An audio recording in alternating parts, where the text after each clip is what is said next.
BFM Business, 10h, midi, l'émission 100% placement. Intégral placement, Cédric Decoeur, Guillaume Sommerer. On va tout de suite regarder vivre au rythme de ces marchés grâce à nos traders, à leur stratégie. On retrouve Jean-Louis Cussac, comme chaque jour, en duplex depuis Perceval. Bonjour Jean-Louis. Bonjour tout le monde. Et face à vous ce matin, en ligne depuis Day by Day, c'est Laurent Albi. Bonjour Laurent. Bonjour à tous. Bon, alors regard sur la tendance et puis regard surtout sur ce gadin, Jean-Louis. Vous qui êtes vraiment au contact de ces valeurs, qui les regardez évoluer minute, seconde après seconde presque, comment est-ce que vous jaugez le cas CGG ce matin? Voilà, suspension dans les toutes premières minutes de cotation et puis après le gadin. La première idée qu'on peut avoir, c'est il y a mieux à faire ailleurs que de s'intéresser à CGG, c'est certain. La situation est catastrophique depuis longtemps déjà. Alors on dit que la valeur intrinsèque tourne autour de 10 €. En même temps, on nous dit que la trésorerie pourrait permettre de poursuivre l'exploitation jusqu'à la fin 2017. Donc il faut faire quelque chose. Donc fondamentalement, il y a plein de choses à faire. Et les analystes sont négatifs sur la valeur. Techniquement, qu'est-ce que ça donne?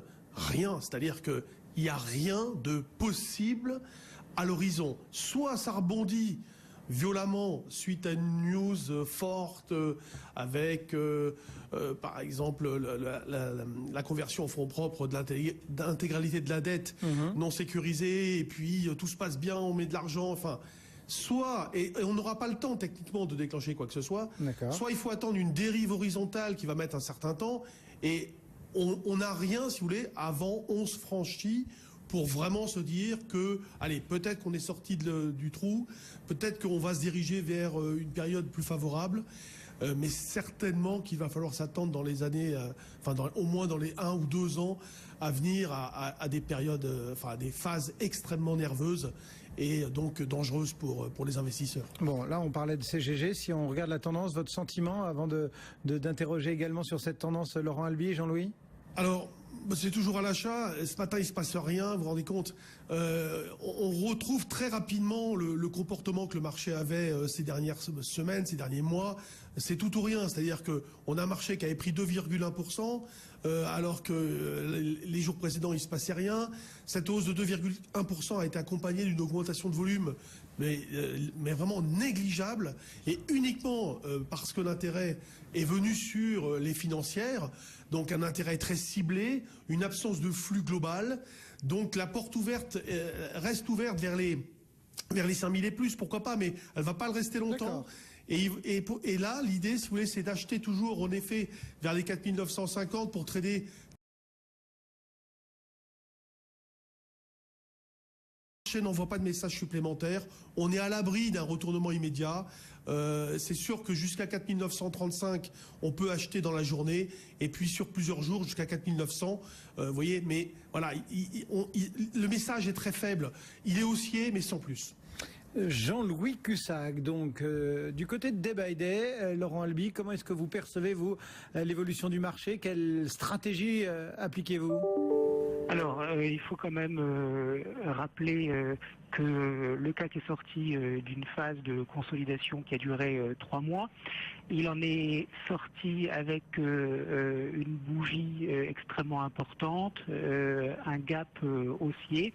Et maintenant, c'est vrai qu'on marque une pause. Donc, il y a un signal haussier de court terme qui a été donné mercredi. Maintenant, il faut que ce signal il soit confirmé par le marché. On a vu que hier et aujourd'hui, c'est vrai qu'on fait un petit peu du surplace. Ceci dit, il n'y a rien de très inquiétant. Si on avait des petites prises de bénéfices des opérateurs de très très court terme, voire intraday, qui ramenaient l'indice sur les 4929 points, ça serait finalement une opportunité de repasser long. Le niveau que je surveille, moi, particulièrement à très court terme, c'est la borne haute du gap haussier à 4893 points, et la borne basse qui est donc quelques points en dessous à 4863 points, parce qu'il ne faut pas que ce gap soit comblé. Cette sortie de range avec ce gap haussier et cette bougie, ça montre quand même qu'il y a eu un changement dans le consensus, et qu'on a des opérateurs qui a priori repartent à la hausse.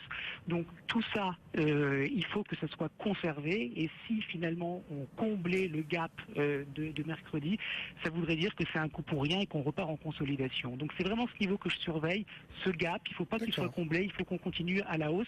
Alors c'est vrai que je ne serais pas étonné de voir le marché traîner encore quelques jours avant de repartir. Donc je ne pense pas qu'il faille se précipiter pour payer le CAC à court terme. On peut assister à une petite consolidation. 4 952 points pour cet indice CAC 40 qui perd 0,22% ce matin, et un Eurodoll qui pointe à 1,0524. Merci beaucoup à tous les deux. Jean-Louis Cussac chez Perceval, Laurent Albi chez Day by Day.